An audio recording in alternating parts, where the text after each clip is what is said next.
you owe it to yourself to stop acting with a scarcity mindset.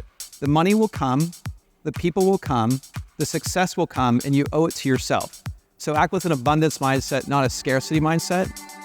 Welcome to a special edition episode of the Game Changing Attorney Podcast, recorded live at the 2024 CRISP Game Changer Summit in Atlanta, Georgia.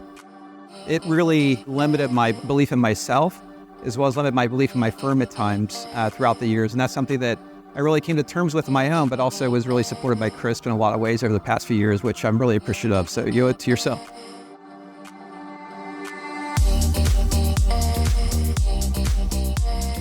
I'm Michael Mogul, founder and CEO of CRISP, the nation's #1 law firm growth company. I've built my business through practice, not theory. CRISP started with just $500 to my name and has grown to over 8 figures in revenue over the last few years, earning a spot on the Inc. 500 list of the fastest growing private companies in America.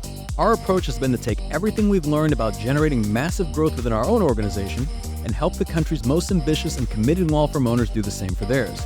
In each episode of this podcast, I sit down with innovative market leaders from the legal industry and beyond to learn from those who thrive in the face of adversity, challenge the status quo, and define what it means to be a true game changer.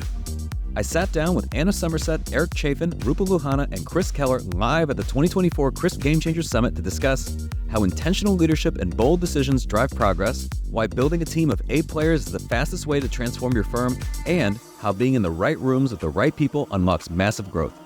If you look at your life in terms of how much time we put into our careers, if you're working 40 hours a week from like late 20s to 65, we put in 80,000 hours. Why not make it count and be the best?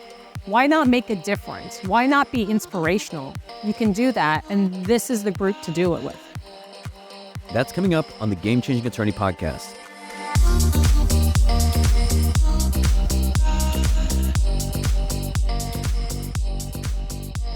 Before we begin today's episode, I want to remind you that we aren't beholden to any sponsors or run any ads on this podcast. This allows us to present all of our episodes raw and unfiltered. I'm not going to push any made-to-order meal services on you or try to save you any money on your car insurance. That being said, I have one small request. If you receive any value from this podcast, please give it a 5-star review. Pay the fee so we can keep this podcast free. I am honored to have these incredible people on stage with us. They're going to provide some incredible insights. Let's show them our respect. Let's show them our attention. It could be you on stage next year. So let's do that. Let's get on with it because I'm excited. And we're going to go deep and vulnerable. All right? As deep and vulnerable as vulnerable gets. All right. So let's start things off. Anna, we'll start with you. I'll ask you guys all the same question for this first one. If you could go back, what do you wish you would have known when you started the practice? Gosh, when I started the practice, I wish I would have known a lot more about intentional leadership. I think I became a leader by default, right? I mean, you're like the only one, you and your partner. And as you guys add people, you are leading out of necessity, not because you want to, not because you're educated, not because you're good at it. I wish I had started the process of educating myself on intentional leadership much sooner. I think we would be far better off as a result. Thank you. Rupa, what about you? I would say I think everything we've learned from Chris, I would have used early on. I mean, I think it's important to know the what, your vision. Like, what are your long-term goals? What are you aiming at? What's that audacious goal that you want to achieve? You need to spell it out for your team. That's critical. I think knowing the how, your core values, your culture. How is your team going to show up for your clients, before juries, before judges? Setting that standard and those core values and make sure the team is aligned and know how to conduct themselves, that's critical. And then the why, right? In terms of starting the firm, why do we do it? Why do you go out for yourself? Why do you hang that shingle? What inspired you? What are you all about? That's critical. So those 3 things, setting that out so the team understands it, you'll be aligned and get lots of movement. But Yeah, it's 15 years this coming January that we started our firm, and it's kind of like having kids. It's the days are long, but the years are fast. And so looking back on it, it's a real grind, but it goes so quickly. And so just being intentional and bringing in people that can cover the things that maybe you're less passionate about or not as good at, that's something I wish I would have figured out much sooner, and something that Chris taught us. It's been really helpful. I think one of the biggest things is recruiting the right talent, surrounding yourself with the right people. I made a lot of hiring decisions over the last few years that turned out to not be very good hiring decisions because I didn't have Crisp Recruit. I didn't have a hiring funnel. I wasn't sure how to attract the top talent. And so really, delegating and elevating. I was Michael when I started out with all the different phones and doing all the different things because I thought I had to do everything in my practice. And when I realized that, I didn't know how to do everything and I didn't have to do everything, and I started elevating our teammates and having them take on responsibility, that's where we saw the real success. That's where we saw our real growth. I love it.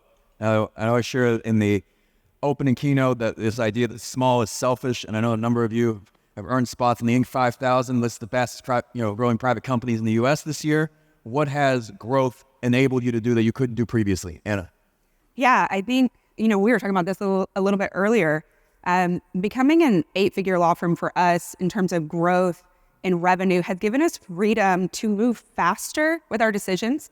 So, for example, like I'm trying out 3 different things. One of those things is going to stick while somebody over here with analysis paralysis is still thinking about it, right? Like decisiveness and speed, like couple really well with growth and revenue. And that's something that we have really enjoyed about the growth process that we've experienced with Crisp. And I think one of the main reasons we ended up on the Inc. 5000 this year. I think for me, it's been living a more holistic life, spending more time with my family, focusing on my personal health, having a structure in place to allow myself to let go of the vine some and delegate and elevate. And I've said this previously, we've brought in, we're very intentional and thoughtful about how we've set up the structure and how we move things forward. And that's really driven performance and success for us. And it's been critical to have our management team, our leadership management team. Half of the team is non-lawyers. And so we have a C-suite that we've developed, which allows us to execute and perform. So that's been a game changer. Yeah, I think there's a number of things, certainly on the personal level, as Rupal said. But in addition to that, I think access to capital is something that's really important for all of us. It's crucial. There's been a lot of talk about private equity coming to the marketplace, its impact. And we actually intentionally worked for the past 2 years on a very specific model that is not focused on loans, but instead partnership deals through Arizona. And so it's really allowed us to multiply our impact by focusing on that. But we've only been able to do it through really building ourselves as a business so that when we talk to people that come from business, they understand our business model, they understand our C-suite, they understand how we're intentional in our processes, how we do things. And it's made us more marketable in that respect. And I will tell you that Rupal and I, we own our firm. We're not giving away our firm. We're not selling. It's truly a partnership with in the right way. And if anyone's interested in that type of structure, certainly talk to us. Happy to talk with you. But that feels really good. I speak with a lot of attorneys here and other places where they're doing trial work. They're looking at their next trial, but they're really bound to that work. And they're looking, how can I make my capital, other things work for me, my business work for me? And I think that's the biggest thing for us, is giving us freedom. I think one of the biggest things that I learned through Crisp was the 1, 2, 3s and focusing on your ones. Your ones are the things that you're really good at and that you really enjoy. And now I spend my time doing the things that give me energy. For example, I started a podcast at Michael's recommendation, and I had Mr. Chaffin on the podcast, which... Eric, please, you're making me really old. and Josh Nelson and other people in the Crisp community. And that's something that gives me energy, gives me excitement. And then also the personal health, because of Crisp, I transformed my life. I lost 50 pounds, gave up alcohol. I ran a half Ironman, on my way right now to do a full Ironman.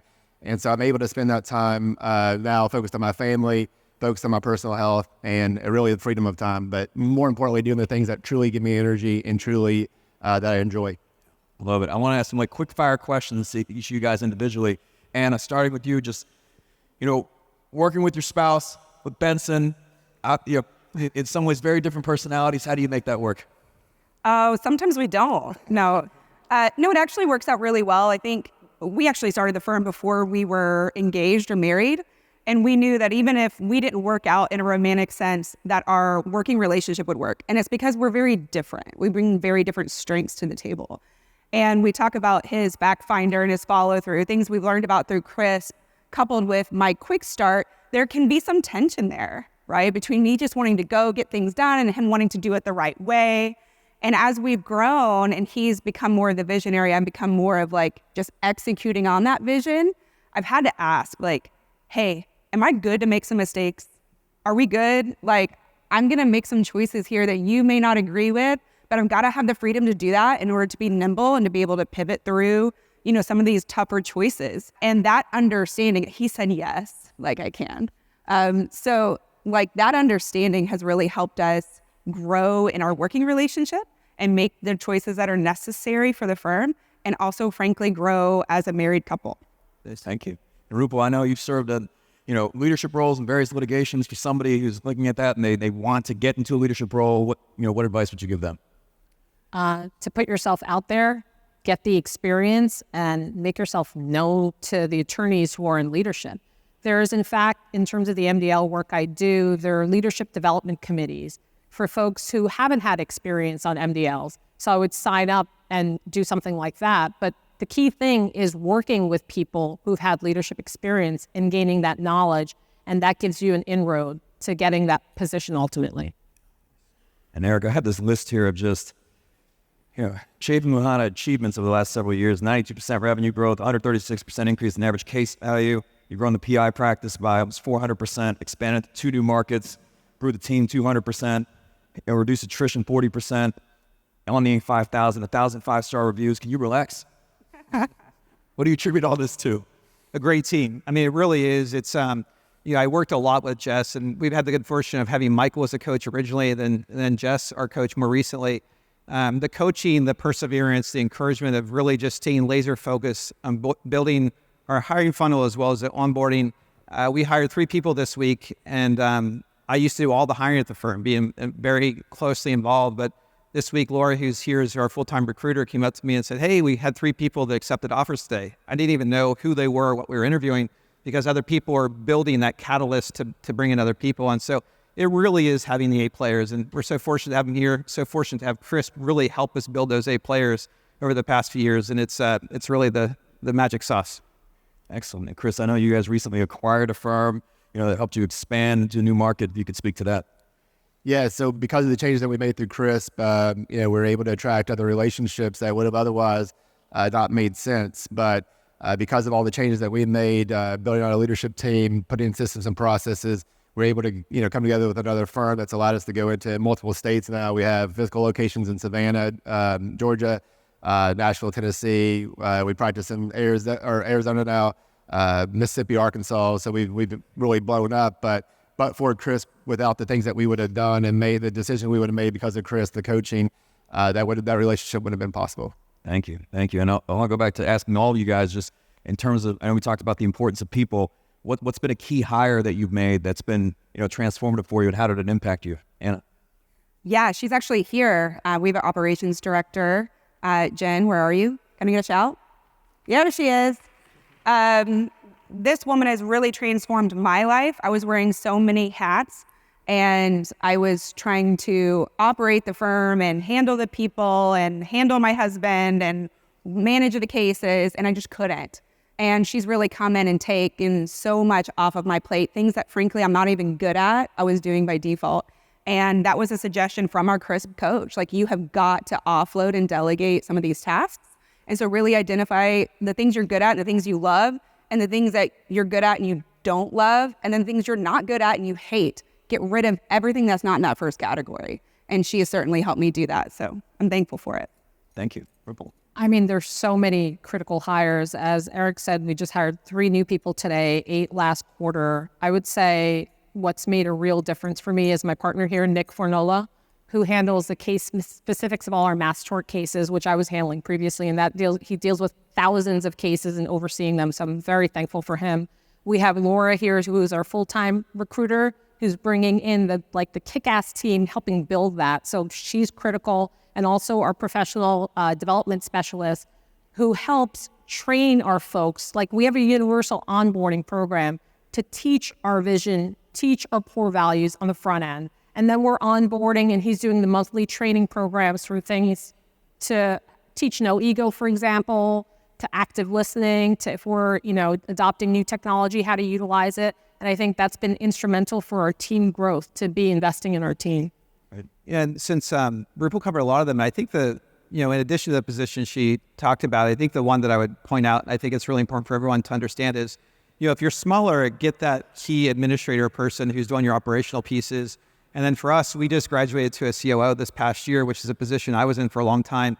So in terms of impact, for me personally, it's really been the COO, because it freed me up this year to go back and start trying cases again, which was so near and dear to my heart. I had the good fortune to spend 3 weeks at the Spence Ranch this summer in Wyoming, which was just fantastic. So it's been really beneficial in a lot of ways with the COO. So. I'd give a shout out to my Color Swan team. We have Jessica Rios, who's our Director of Operations. Because of joining Crisp, I elevated her from a senior paralegal position to Director of Operations. We have Erica Bettenhurst of the Crisp Experience, and she's doing the client-facing side and really helped transform us. And then one of our Crisp recruits is here, Emma Weiner, who's our social media manager, which has made a huge impact on us. I know nothing about social media. I don't know how to do videos. I think I should, but I don't. But she's really helped with all the marketing that we're doing. But the biggest thing, I think, was really an executive assistant, having someone who could manage my calendar and time, kind of hold me accountable to time blocks. Lisa Gentili has made all the difference in my life to allow me to do the things that I want to do to help grow the firm, to give me the time to focus on growing the firm. So she's been instrumental. And the director of HR, that was huge. I hated doing the HR stuff. I was terrible at it. Everybody came wanting days off or more pay, didn't know how to have those conversations. So getting a director of HR was a huge, huge difference. And we were at 18 people when we started with Chris. We're at 80 now, so in 2 years. Nice. All right. Well, now I'm curious. I want to ask you guys about just the importance of getting in the right room. I know we talked about the Chris community. What's been, a benefit to you in terms of just whether it's a relationship, a partnership, anything? Anna, we'll start with you. Yeah, so I think, it's interesting. The first time we came to a summit and we were sitting at the tables you're sitting at, and we had the paper in front of us to sign a contract, and we didn't sign it. And we're just like, we're going to get to this later. We'll go back and we'll talk about it. And we went back and the emails started blowing up and the cases started getting set. And we got busy. And before you know it, we're getting emails to come back to the damn summit again, right? And it was a whole year that was really lost. And by the time we signed up in our, for our contract, we had kind of leveled up in terms of what room we were going to be in. And it was so significant when we got put into the select group, because I now felt like I was truly the smallest, most inexperienced person in that room. And that's exactly where I needed to be. I didn't need to teach. I didn't need to mentor. I didn't need people coming up to me and saying, how do you do this? How do you guys explain your growth? I needed to hear that from other people who had been there and who had gone through it. I needed to learn from them. And that's the value that being in the right room has been for our firm. And I'm so thankful for it. Thank you. Just Crisp has been a game changer for us and the group we belong to, Crisp X. I mean, it's the brightest lawyers in the country who are doing innovative things, and to take from them and brainstorm and elevate our brand has been critical, whether it's from, using the hiring funnel or onboarding or training or investing in our clients by creating the client journey. There's so many things that we have taken away from Crisp that has elevated our game and taken us to the next level. So By the way, I don't know what you're talking about. Crisp X is like Bruno. We don't talk about Bruno. So, well, I'm going to talk about it some more for a minute. It's the room we want to be at. I came to this summit with our marketing director in 2018, and I said, Rupal, we have to join this. And it was actually a little point of conflict with us because I didn't bring Rupal along on it, or I should say, I didn't bring her along in terms of the information. And I wish she would have come to the conference with us. But the point is we joined Crisp X at that time in 2018. It was really your first coaching program. And so when we joined it, we didn't know really what we were doing. We were in a room like all of you, and really just a hunch of like, Michael seems like he's talking about things differently than others. We want to be part of it. And so we trusted it. And so to see how much it's grown and how this room has changed and grown in so many different ways and seeing different levels of people in coaching programs and graduated through them, it's amazing. And there's other parts of it, which is, I was talking with somebody this week about social media and how if you post something, people aren't necessarily happy for you, for your success. I can tell you the rooms you would be in at Crisp, everyone is happy for your success. You can talk about your success in different ways. We've been on 2 cruises with Michael and Jess and a lot of folks. We've done fire walks, we've done glass walks, we've done great dinners at different places. Digger and David, who are sitting in the front row, become good They become good friends. They introduced us to a sports agent who introduced us to Najee Harris, who used to play at Alabama, who became a spokesperson for our foundation. So there's just so many good things that have come from it for us as a firm and individuals that it really is a great community. It's something else. I think the one thing I would say is that, the first year that I was in Chris, I wasn't really sure yet. I was kind of feeling my way out and trying to find my way around. And then this last year, I really just made some incredible relationships. And I was asked, being nominated for Chris Select Firm of the Year, what would this award mean to you? And I said, now having gotten to know the level of competition in this room, the quality of the people, the quality of the firm owners, the quality of the firms, it would mean everything, right? Because there are some impressive, amazing firms in that group, like Anna and Benson, and Josh Nelson. The list goes on, and it's like you see that video, wow, I'm up on that video screen. And, Anna and Benson helped us with an internship program we're doing. Eric was on the podcast. Josh was on the podcast. It just, the people are just helping in all kinds of ways that, if I wasn't in this room, wouldn't happen.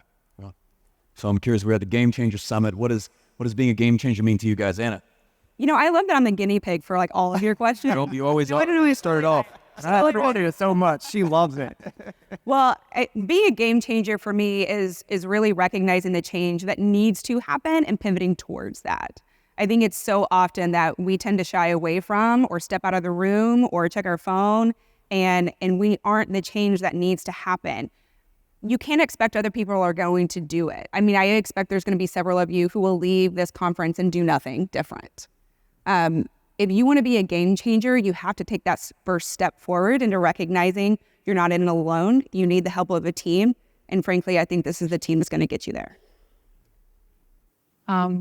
It's transcending and transforming how you do things. I think I raised this previously. If you look at your life in terms of how much time we put into our careers, if you're working 40 hours a week from late 20s to 65, we put in 80,000 hours.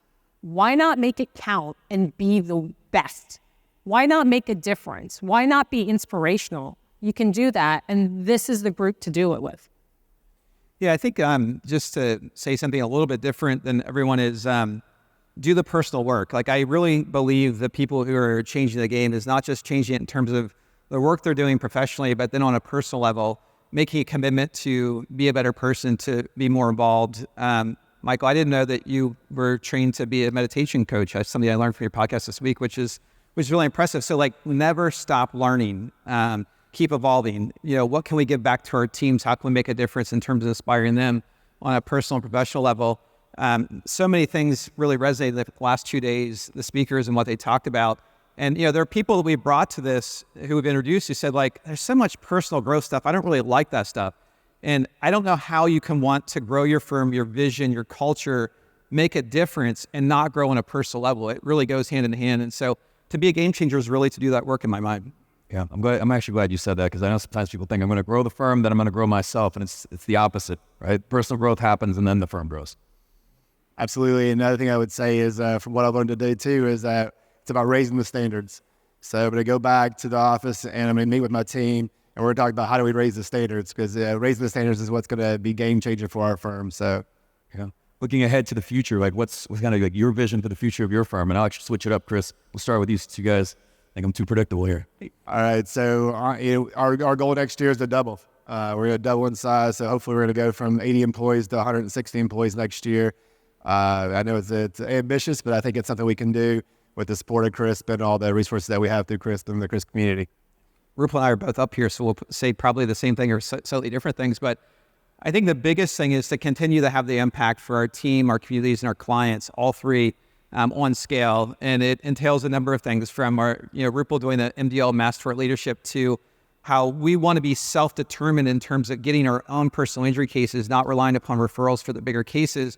And so part of what we've seen is we need to expand which markets we're in, because you're only going to get so many large cases in a given market. And so we've been expanding in personal injury space because we want to try those cases. We want to have impact. We want to build our brand in that way. And so we've got a clear 3 to 5 year vision, and we're sticking to it. So I agree with what you said. We're aligned. I think when we started with Crisp in 2019, we had 25 people. Now we've grown to a little over 100. By next year, we should have about 125.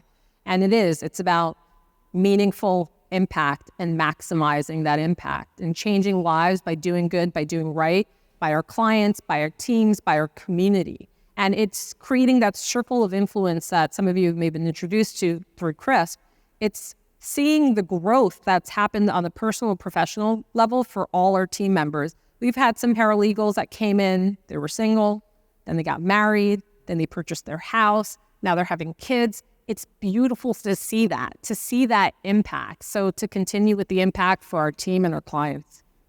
Yeah, we've doubled every year we've been with Chris, and we expect to do that again next year. And the unique pain point that's created for us is like, once you get to be a certain size, you can no longer be that relational leader on an individual level. There's not enough hours in the day. So for us this next year, our goal is to really nurture and train and educate leaders in our divisions over our firm who are making that relational contact with their teams, and we'll maintain that relational leadership with them.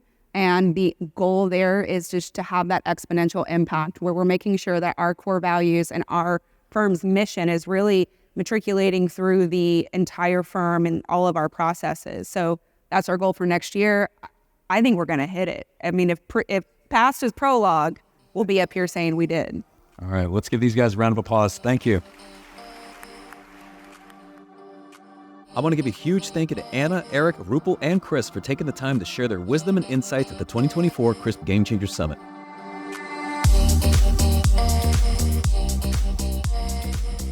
If you found this episode valuable, here are 3 free ways that I can help you grow your law firm.